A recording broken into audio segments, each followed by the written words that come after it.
iOS 6 is finally here, and while it's packed with features, only a couple are truly big changes over iOS 5. I'm Jason Parker for CNET, and this is a first look at iOS 6. Amidst the fanfare of last week's iPhone 5 announcement, Scott Forstall ran through the new iOS 6 features that we had previously seen at the Worldwide Developers Conference in June. There was not much more to tell at the latest event, but I'll run through some of the major changes here. Siri, what one might call the voice of iOS 6, now does a little more than it did in the past. One new feature is the ability to launch apps. Let's try it out with Netflix. Siri, launch Netflix. And there it is. But you'll also be able to access other third-party services fed by Yahoo. Let's try getting the latest sports scores. Siri, what's the latest score for the 49er game? San Francisco defeated Detroit by a score of 27-19 yesterday. Next, navigation. Probably the biggest change to the iOS is the new Maps app that replaces Google's offering, which had been on the device since the first iPhone. The most talked about new feature here is the turn-by-turn directions with voice.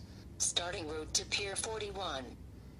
Head southwest on Howard Street.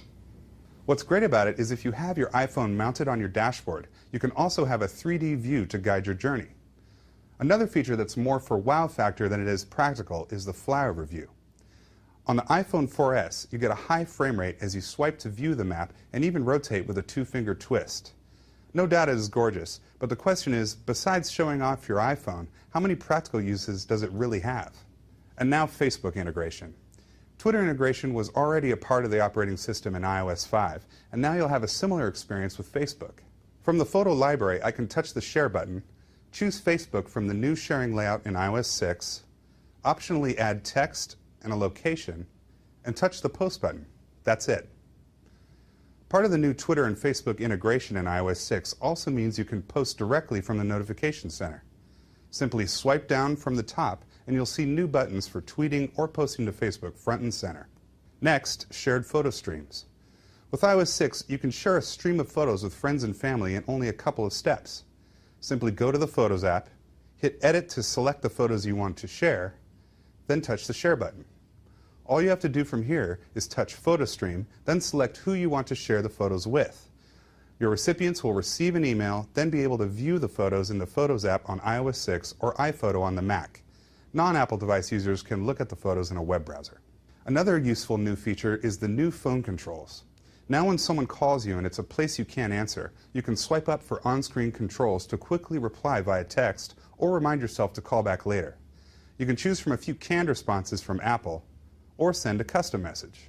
Next, included in the Camera app is a feature that's only available on the iPhone 4S, iPhone 5, the latest iPad, and the new iPod Touch.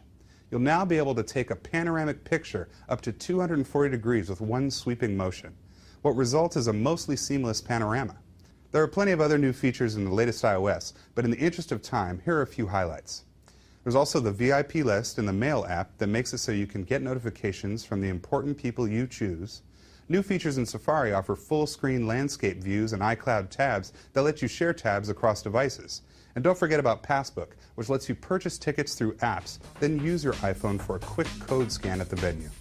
With over 200 new features, this update comes packed with new things to play with and useful stuff that every iOS device owner will appreciate. But it's true there's not a lot here that hasn't been seen before on other phones. But something I've noticed is that Apple has a way of implementing a feature just right, making it both easy to use and efficient. And that's true for many of the features I've talked about in this video. I'm Jason Parker for CNET, and this has been a first look at iOS 6. Thanks for watching, everybody.